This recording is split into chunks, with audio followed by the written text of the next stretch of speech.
this whole thing is getting tougher and tougher again. These people have gone to Bishop Kukah's church where he ministers or where he resides or where he pastors. They've gone there again to destroy the church. Rampaging thugs have destroyed the Sokoto diocese of the Catholic Church headed by Bishop Matthew Kukah. St. Bakita, which serves as the secretariat of the diocese, was set alight amid demonstrations for the release of Deborah Samuel's murder suspect, according to pictures and videos shared online. The videos, geolocated by People's Gazette, show that the church along Aliyu Jodi Road was the same building claimed to have been burnt by rampaging thugs. It was unclear if the church was targeted for arson because of Mr. Kukah's statement condemning Ms. Samuel's gruesome murder, or if it was a random hit by the thugs. When contacted by the Gazette, Mr. Kukah said he was on his way out of Sokoto. The windy background on the bishop's end of the call confirmed he was indeed on the move. The Gazette could not independently verify if the respected religious leader was being smuggled out of the state for his safety at the time of filing this report. A spokesman for the police in Sokoto did not immediately comment on the destruction of St. Bakita. The police fired tear gas to disperse protesters from breaking into the church earlier in the day, but the attackers regrouped after the police vans left the neighborhood, witness said. Meanwhile, Governor Aminu Tambuwa has imposed a curfew over Sokoto to curb further spread of violence amid a mob rampage for the release of Ms. Samuel's murder suspect. Ms. Samuel, a 200-level home economics student of Shehu Shagari College of Education, was killed at about 9 a.m. Thursday for allegedly criticizing Prophet Muhammad. Her killing has sparked nationwide outrage, with political and religious leaders demanding urgent arrest and prosecution of all suspects. Yeah, a child that you did not train, this is what you get. Now that they are trying to, you can imagine the level of violence of these people because of what they have been taught, because of the indoctrination they've already gotten, the knowledge, the negative knowledge they've already gotten. Now, some Sharia states, one of the imam from Sharia inclined states condemned this whole thing totally, that this is not right. Well, you can't say like a Bishop Kukah, he has offended them all this while, so he's a target. Even before now, you know that they are not even happy with him, the way he has been coming out with the government, and he's been going back and forth with the presidency. So they will want to use all of those pepper body, all those anger, because they've been going back and forth. They've accused him that he's the one who has been spreading false rumor, about Christian and Muslims and whatever concerning Nigeria. And the presidency accused him that he was the one instrumental to the delay of the fighter jets that were supposed to use to fight all these bandits. Now they have bought the fighter jets. They've not been able to use it. They are packed over there. So Bishop Kukah's sin, according to them, is even enormous. So this is an opportunity. To me, I don't see it as a coincidence. Of course, the man cannot be there because his life is in danger. If not that these guys, they are something else.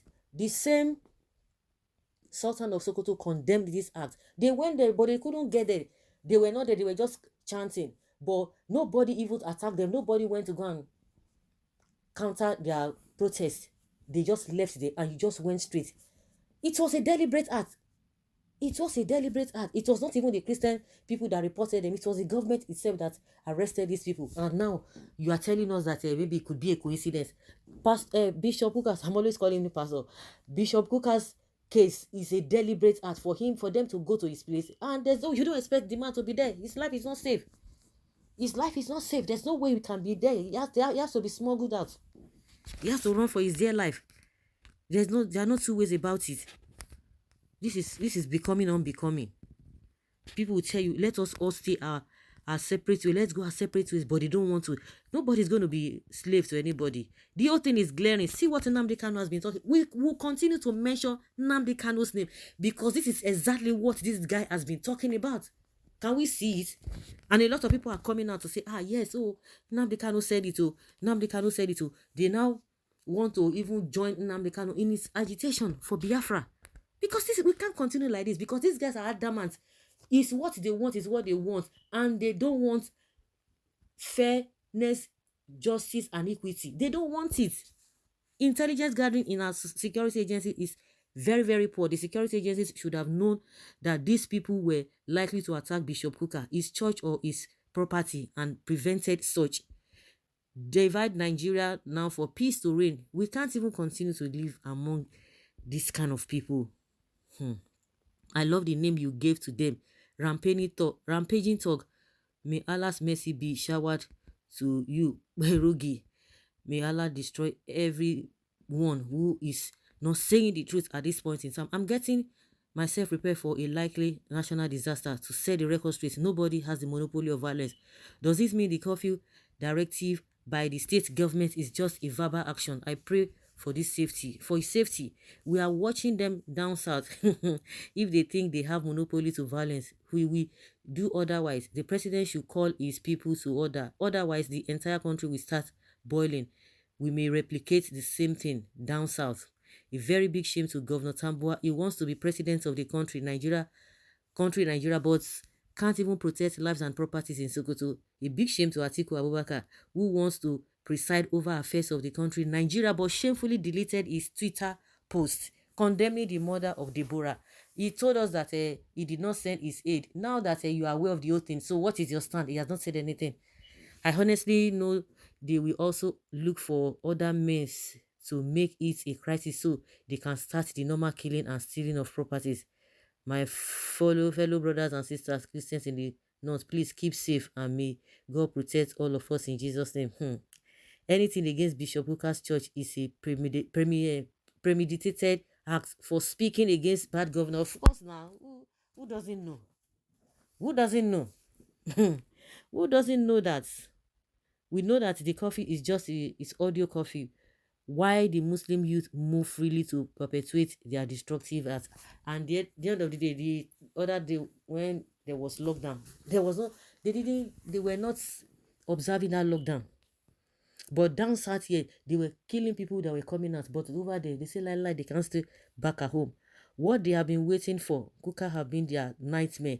I pray for his safety and all the Christians in Sokoto and all the northern states.